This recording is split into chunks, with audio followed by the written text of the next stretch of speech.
Welcome back to the channel. This is Al with Real Life Investing, and today we're going to talk about an emergency fund. Do not invest unless you have an emergency fund first. You got to make sure that you put, the first things first. You don't want to mess up and start investing, have money in all these different accounts. Then the next thing you know, you got an emergency, and I got to pull money from this brokerage account. I got to pull money from this investment account. I got to pull money from that investment. Bad idea. Make absolutely sure that you have emergency cash on hand. Not saying that you have cash under a mattress or something, but let's just say you have, of course, money in the bank. You got to have some emergency cash available in case something happens. The thing is that a lot of Americans are dealing with the problem that in order for them to save money, they're not necessarily making enough money to save money. What am I saying by that? The cost of inflation. Things have begun to go up in price. I never thought I would go to the grocery store and see that bag of potato chips cost like $5. And I'm like, seriously? All kinds of things that are way up. Try to buy some, a gallon of milk, and you're paying like $6 for a certain type of gallon of milk. I'm like, really? These things are happening, and I don't know what's going on in your particular area about the prices that you're seeing there, but after a while, it's just like, this is absolutely ridiculous.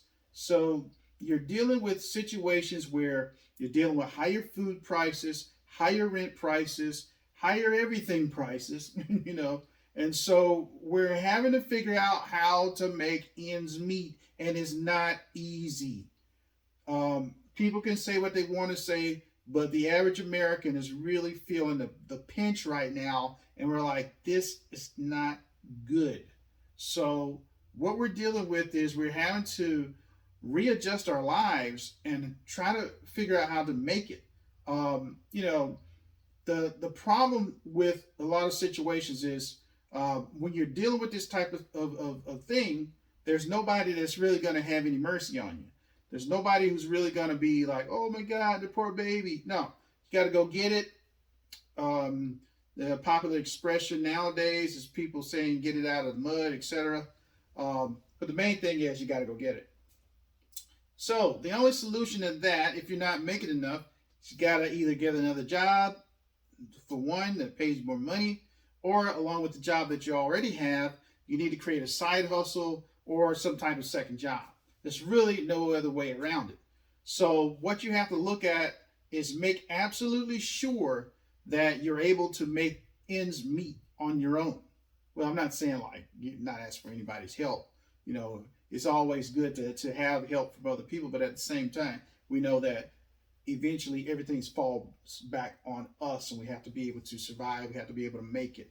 So therefore, make absolutely sure that you're doing everything in your power to get that extra income. It's not easy, especially in today's world.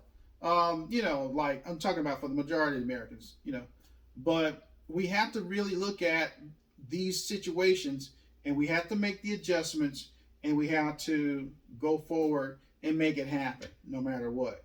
So this is the thing that we're looking at. We have to make absolutely sure that we're able to save enough money to have an emergency fund. And the problem is that a lot of people are struggling. It's not because they're undisciplined. It's just because of the fact that they're dealing with situations where their wages aren't matching their situation. There's no other way around it. There's no talking points we can go past it. But really, the only solution is we just got to go higher. We just got to go get it, unfortunately. Or fortunately.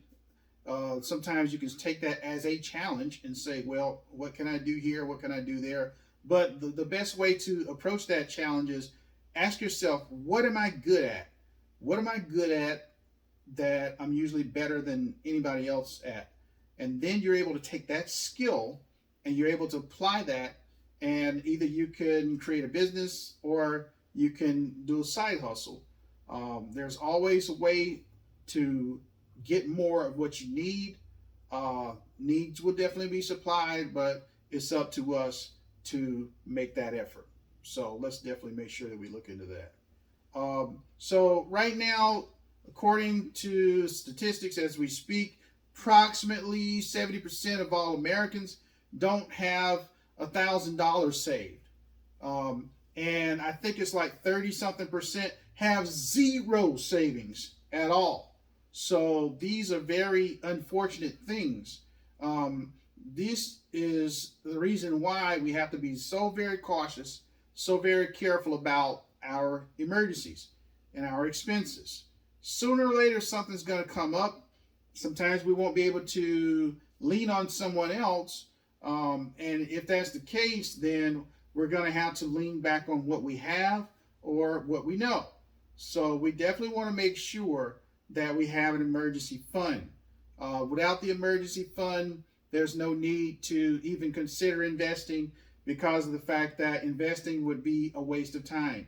When you invest, the challenge with investing is when you put some money in there, sometimes you don't get an immediate return. Sometimes you put money in and immediately the value of your investment goes down.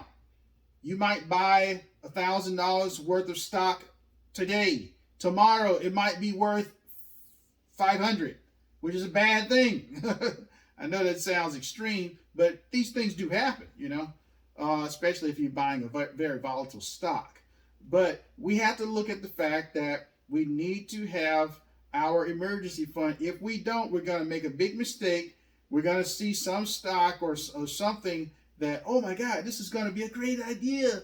And then the next thing we know, we jump in it, then immediately goes down. Next thing you know, we got an emergency, and guess where we're going to pull the money from? That investment. Don't do that. Make sure you have that emergency fund amount of money so that you can have this set aside. It's not for investment. It's just for expenses in case of emergency. Now, let's talk about the amount of the investment as far as, I don't want to say investment, but the amount of emergency fund rather. So some people mention that you should start with a little bit as $1,000. And I think that if you don't have at least 1,000, you need to really hurry up and get that in. As far as you need to have that in cash available to start your emergency fund. Eventually, you want to build yourself up to about 3 to 6 months of the living expenses that you would have. 3 to 6 months living expenses is how can I say? Let's say that you clear. I'm just going to give a random. Number. Let's say that you're clearing $4,000 a month in cash, right? After taxes, etc., something of that nature.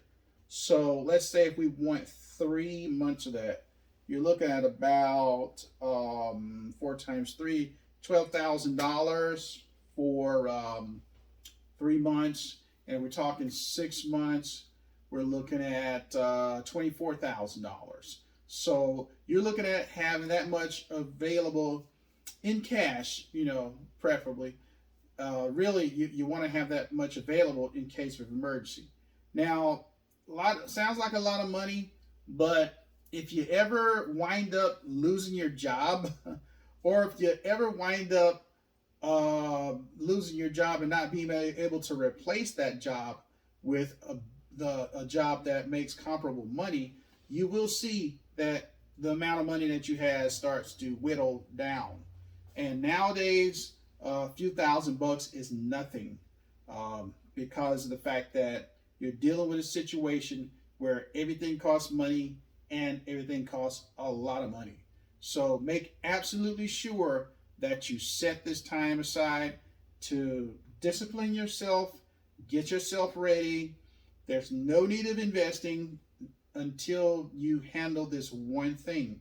If you get this down, then you got to at least get $1,000 in before you even think about investing.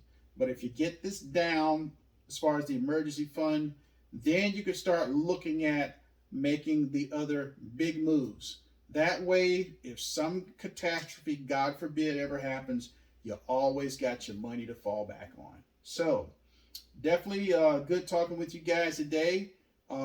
Just ask you to leave us a like, subscribe to us, click the notification bell when you subscribe, that we can leave you any good videos concerning matters. So remember that I'm not a financial advisor. This is not financial advice, but at the same time, we love to talk about real life investing. Thank you and have a good day.